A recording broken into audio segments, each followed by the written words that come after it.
Assalamualaikum, salam Sri Semantan. Bismillahirrahmanirrahim. Sebelum tu saya ingin ucapkan setinggi-tinggi tahniah buat saudari Heliza dan Hazwani kerana dilantik sebagai Duta Shilling Emas di bawah Emas Sri Semantan.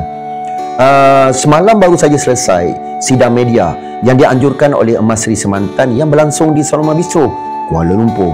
Alhamdulillah, bagi Bon ini adalah satu langkah yang sangat baik buat Emas Sri Semantan itu sendiri. So, untuk warga-warga Jengka, kita tinggal 3 hari saja lagi di mana bersempena pelancaran dan perasmian pembukaan kedai emas Cash Cawangan Jengka tu nanti pada malam 24 hari bulan ni, iaitu hari Jumaat. Kami di Sri Semantan menjemput seluruh warga Jengka untuk datang pada majlis program Malam untuk Gaza, di mana pada malam tu juga adalah malam serahan tabung dana dari Emas Semantan sendiri buat rakyat-rakyat Palestin. Apa yang istimewa pada malam tu, tuan-tuan, adalah malam solidariti untuk Gaza. Ini adalah satu usaha baik dari Semantan sendiri serta anda semua yang meletakkan diri kita ni sebagai tanda sokongan buat rakyat-rakyat Palestin yang masih menderita.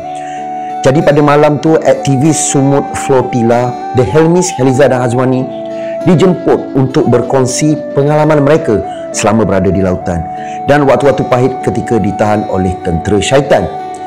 Malah pada malam tu juga, selebriti AF Mawi World akan memikul tugas sebagai moderator. Allahu Rabbi. Ini buat julung-julung kalinya, tuan-tuan. Kemudian anda juga didendangkan dengan persembahan nasyid kumpulan Raihan. Subhanallah, subhanallah. Jengka bersolidariti, tuan-tuan. Betul-betul malam untuk Gaza. Inilah dia, kilauan Semantan, harapan Gaza.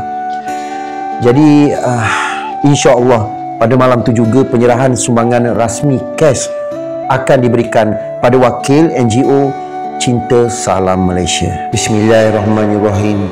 Ya Allah, bantulah saudara-saudara kami di Palestin.